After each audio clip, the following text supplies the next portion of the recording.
Salam jumpa kembali teman-teman. Tema kita masih sama, instructional design. Kita merancang pembelajaran agar efektif, efisien, dan berdaya tarik.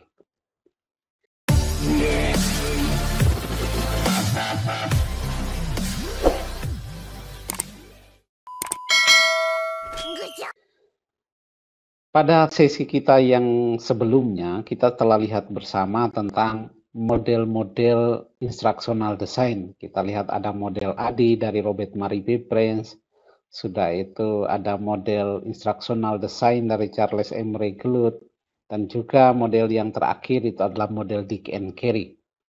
Yang kita pakai untuk praktek nanti adalah model yang ketiga ini, yaitu model Dick and Carey. Pada sesi ini kita akan lihat langkah yang pertama, yaitu mengidentifikasi tujuan pembelajaran. Di langkah ini yang akan kita lakukan ada 4 hal, yakni pertama itu kita melakukan analisis kinerja. Setelah itu kita akan mengidentifikasi tujuan pembelajaran. Yang ketiga itu kita menulis tujuan pembelajaran, dan yang terakhir kita mengevaluasi tujuan pembelajaran. Ada 4 hal yang mau kita lakukan. Kelihatannya itu sulit, tetapi jangan stres dulu, tidak apa-apa.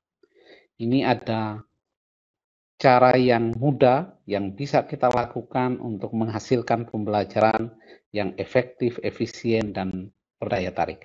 Dick and Carey, dia sudah menunjukkan kepada kita apa yang harus kita lakukan. Yang kita lakukan pertama itu adalah kita melakukan analisis kinerja.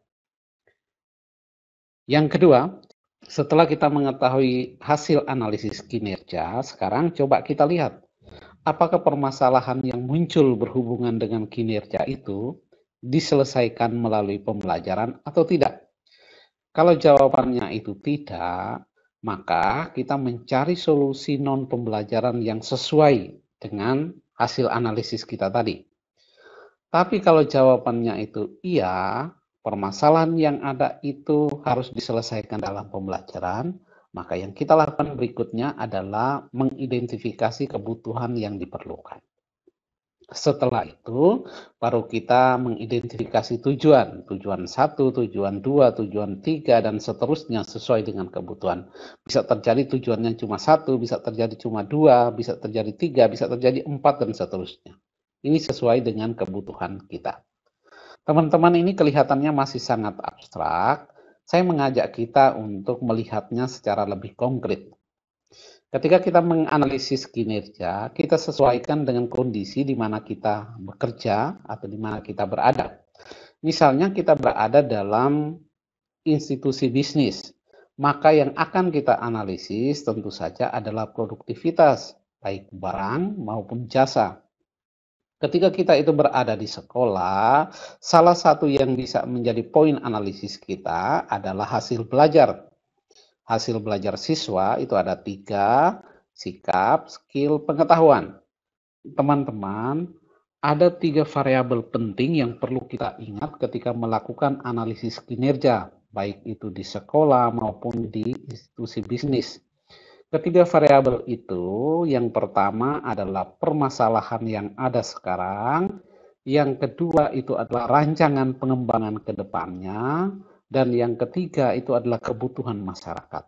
Saya mengajak kita bersama untuk fokus menganalisis hasil belajar. Misalnya permasalahan yang kita jumpai dalam hasil belajar adalah ujian anak-anak tidak mencapai KKM. Reaksi yang kadang langsung kita lihat di kalangan para guru adalah melakukan remedi, tetapi ini belum saatnya. Belum pas kita melakukan remedi setelah melihat hasil ujian tidak mencapai KKM. Yang perlu kita lakukan sebelum remedi adalah melakukan analisis.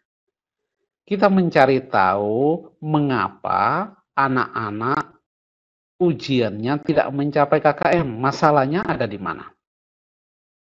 Mungkin terjadi masalahnya itu adalah ada pada strategi pembelajaran kita, ada pada metode yang kita pakai, atau juga bisa terjadi soal ulangan kita tidak sesuai dengan KD yang tuntut tidak sesuai dengan materi pembelajarannya. Atau anak-anak membutuhkan KD prasyarat. Atau anak-anak tidak memiliki buku atau referensi yang memadai. Motivasi belajar atau lingkungan belajar yang tidak menunjang. Bisa terjadi kita jumpai permasalahan-permasalahan seperti ini. Nah, ketika kita sudah mendapat permasalahan yang sesungguhnya, lalu ayo kita lihat kembali. Setelah melakukan analisis, kita tahu permasalahannya, langkah berikutnya adalah kita verifikasi permasalahan-permasalahan itu apakah diselesaikan melalui pembelajaran atau tidak. Kalau permasalahannya melalui pembelajaran, maka yang kita lakukan langkah berikutnya ini. Nah, ayo kita lihat contoh permasalahan yang ini. Ada 5 permasalahan contoh ini, lalu kita memilah-milahkan satu persatu strategi pembelajaran, ini berarti bisa melalui pembelajaran. Perlu KD prasyarat, ini berarti melalui pembelajaran. Buku referensi, oh ini non-pembelajaran. Motivasi belajar, ini juga bisa terjadi non-pembelajaran. Lingkungan belajar, ini non-pembelajaran. Maka kita bagi menjadi 2. 2 yang di atas itu pembelajaran, 3 yang di bawah ini non-pembelajaran. Poin yang kedua, kita lihat coba pengembangan dan kebutuhan masyarakat. Misalnya, kita perlu mengembangkan pembelajaran anak-anak sesuai dengan kompetensi abad 21. Karena ini yang dibutuhkan oleh masyarakat sekarang. Lalu, yang kita maksudkan kompetensi abad 21 ini apa? Kita perlu membuatnya serinci mungkin.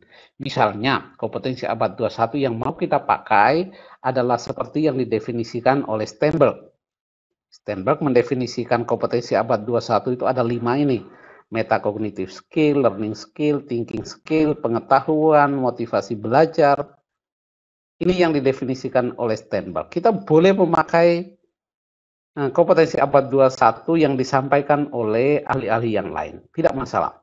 Tetapi ketika kita memakai itu, maka kita mendefinisikannya, kita membuatnya sekonkret mungkin bagian-bagiannya, supaya kita bisa identifikasi. Kira-kira learning skill itu kita bisa capai melalui apa? Thinking skill melalui apa? Pengetahuan melalui apa? Nah, identifikasi kebutuhannya kita sesuaikan dengan permasalahan yang muncul atau pengembangan yang diharapkan atau kebutuhan masyarakat. Misalnya di sini kita sudah lihat permasalahan kita itu adalah strategi pembelajaran. Maka ketika mengidentifikasi kebutuhan, identifikasi kebutuhan ini yang kita tulis adalah pengembangan strategi pembelajaran. Atau misalnya perlu KD prasyarat, maka yang kita tulis di sini mengidentifikasi kebutuhannya adalah pembelajaran KD prasyarat. Artinya, ketika kita menulis atau mengidentifikasi kebutuhan ini, kita sesuaikan dengan hasil analisis kita ini. Kalau misalnya ini semua sudah kita lakukan, lalu kita merumuskan tujuan pembelajaran kita. Teman-teman, kita ingat bahwa tujuan pembelajaran di sini tidak dimaksudkan adalah tujuan instruksional khusus. Kita belum sampai di sana. Ini adalah tujuan umum. Atau kalau misalnya kita masih ingat perangkat pembelajaran di era tahun 90-an, tahun 80-an, ini biasa disebut dengan tujuan instruksional umum. Nah, teman-teman, untuk sesi ini kita sampai di sini. Kita akan bertemu kembali dalam sesi berikutnya tentang analisis kompetensi dasar dan analisis siswa. Terima kasih, Tuhan.